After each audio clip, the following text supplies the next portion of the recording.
Bienvenue dans Minute d'Actu ensemble, découvrons les titres.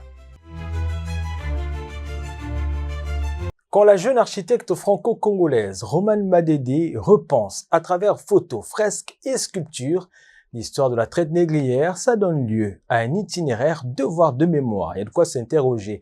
Thème de la thèse qu'elle rendra à la Biennale de Dakar le mois prochain. C'est le dossier de la rédaction. Et puis en sport, championnat national de football féminin, sachez que le comité exécutif de la FECOFOOT, qui s'est réuni le 31 août, a adopté le calendrier proposé par la Ligue nationale de football féminin et a recommandé l'organisation de cette compétition au mois de septembre à Igné.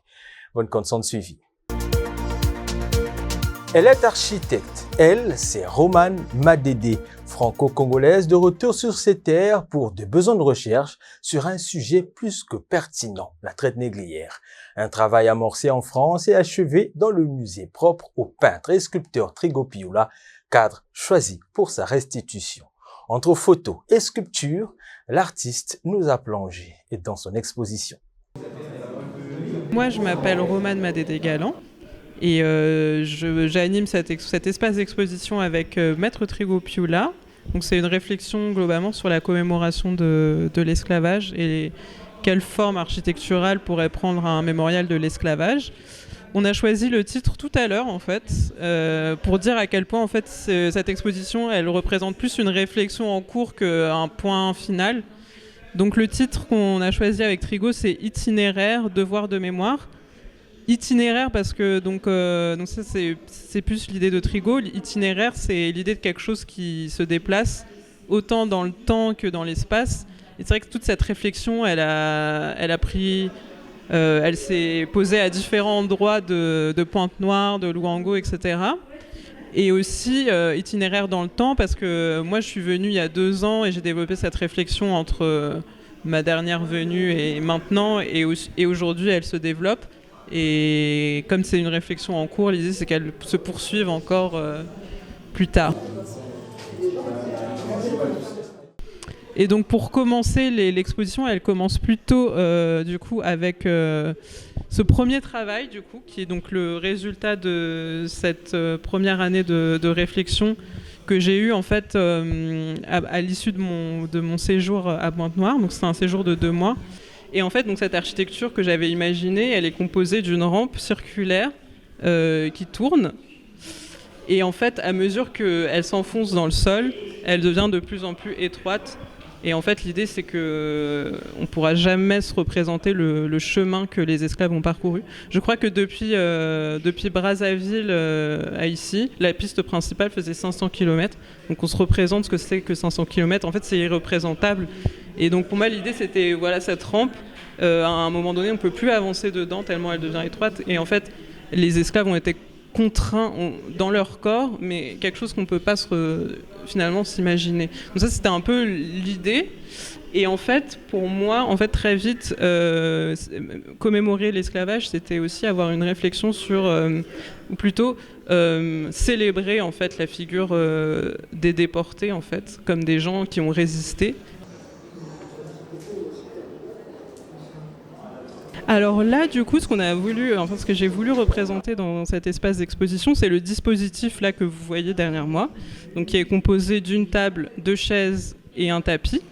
Et en fait, moi, la première chose que j'ai faite en arrivant ici, en fait, c'est de trouver un moyen de discuter avec les gens. Donc, comme je disais, parce que pour moi, du coup, m'ancrer dans le territoire, c'était en fait à travers les échanges et la parole, etc.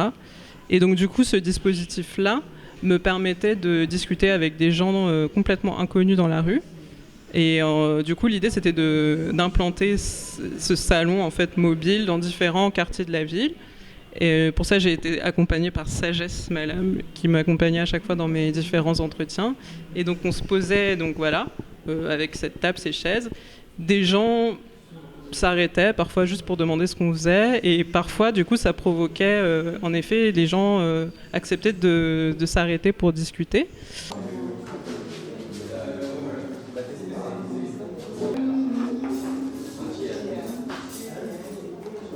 Et donc en fait toutes ces maquettes elles ont été fabriquées donc dans une terre donc rose comme vous pouvez le voir ou rouge qui est une terre qu'on a récupérée avec Trigo au Kwilu.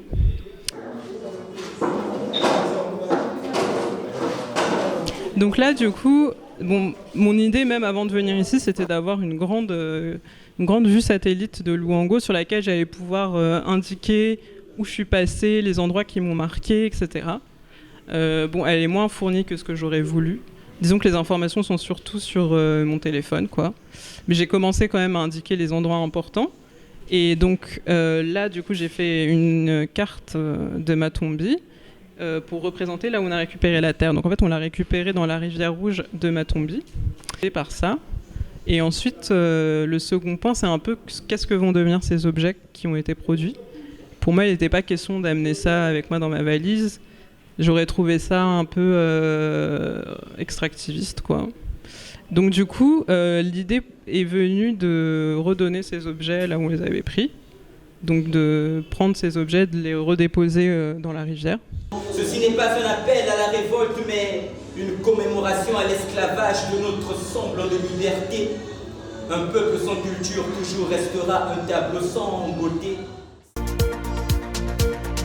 En sport, le comité exécutif de la Fédération congolaise de football FECOFOOT en sigle s'est réuni le 31 août 2024 sous l'autorité de son président, M. Guy Blaise Mayoulas. Pour ce qui est du championnat national de football féminin, sachez que le comité exécutif a adopté le calendrier proposé par la Ligue nationale de football féminin et a recommandé l'organisation de cette compétition au mois de septembre à Igné. Igné toujours qui recevra également les playoffs du championnat national U17, toujours d'après les recommandations.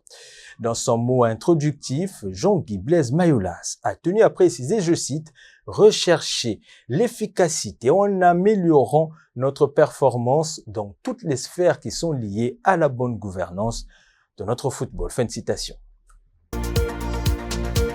Au Nigeria, des efforts sont déployés pour tenter de prévenir les accidents de la route.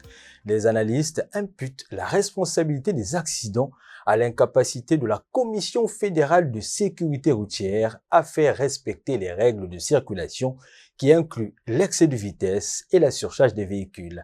Alassane Bala, Nathalie Barche pour VO Afrique. Il est tôt le matin à Alaba, mais pour Kenneth Akutussi, 33 ans, la journée commence tard, car il commence habituellement à travailler la nuit comme l'un des milliers de conducteurs de tricycles motorisés de la ville de Koumassi. Cela fait près de 5 ans qu'il conduit un tricycle commercial motorisé, connu localement sous le nom de Pragia ou Adeleta, et c'est sa principale source de revenus. Kenneth aide les commerçants, les fonctionnaires et les étudiants à se rendre à leur destination le long de la route reliant Sofoline à Abouakwa, à Koumassi. Conduire un véhicule comme celui-ci sur la route est une question délicate. La plupart des conducteurs de véhicules plus grands veulent toujours vous intimider et si vous les laissez faire, c'est vous qui en souffrirez. Cependant, en raison de la petite taille de ce véhicule, nous sommes capables de manœuvrer et d'entrer dans des endroits où ils ne peuvent pas entrer. Les clients nous apprécient donc davantage. La route Sofoline à Abouakwa est connue pour ses accidents et ses décès, en particulier pour les conducteurs de tricycles et de motos. La route est dangereuse. Je connais des conducteurs qui ont perdu la vie sur cette route et il y a beaucoup de conducteurs sans permis. Mais je connais cette route. Je suis plus expérimenté et je peux donc anticiper les mouvements soudains des grosses voitures. Je garde l'œil ouvert. En général, les tricycles motorisés sont jugés trop erratiques et dangereux en raison de leur fonctionnement imprévisible. En 2023, l'Assemblée métropolitaine de Koumassi a interdit leur circulation dans le quartier central des affaires de la ville.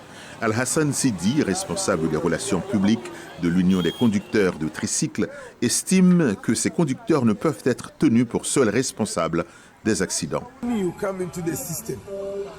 Une seule institution ne peut pas éradiquer efficacement les mauvais conducteurs. C'est pourquoi nous avons proposé la création d'un groupe de travail conjoint composé de nos propres membres qui connaissent les conducteurs sans permis et de la police. Cette proposition a été rejetée parce que la police connaît son travail et n'a pas besoin de notre aide. Les conducteurs sans permis sont les quelques pommes pourries qui nous donnent une mauvaise réputation. Marc Tonyemevor, analyste de la mobilité urbaine au World Resources Institute, souligne que les excès de vitesse sont la principale cause des accidents mortels et des collisions que les tricycles motorisés rencontrent sur la route Sofoline à Abouakwa. Speed is a significant risk factor when it comes to road safety. D'après les données recueillies au fil des ans, la principale cause d'accidents et de décès sur cette route est l'excès de vitesse et tous les véhicules sont concernés. Il est tout à fait regrettable que lorsque ces accidents se produisent en raison de la taille et de la composition des tricycles, ils finissent par subir le plus gros des dommages, des blessures et des décès. Malgré les dangers que cette route représente pour les tricycles, ces derniers sont encore largement préférés et très demandés. Esther Nyarko, propriétaire d'un restaurant et cliente de Kenneth, préfère les tricycles aux trotro ou taxis. Les tricycles sont moins chers que les taxis. Ils arrivent aussi plus vite que les taxis, surtout quand il y a des embouteillages. Si je prends un taxi tous les jours, ça me coûtera plus cher. De plus, Kenneth est très serviable et honnête. Une fois, j'ai oublié mon téléphone portable dans son tricycle et il me l'a ramené. Avec leur journée de travail de 9 à 5 qui ne tient qu'à un fil, Kenneth dit que lui et ses compagnons de route n'ont pas d'autre choix que de continuer à risquer leur vie jusqu'à ce que de nouvelles lois soient mises en place pour améliorer la situation.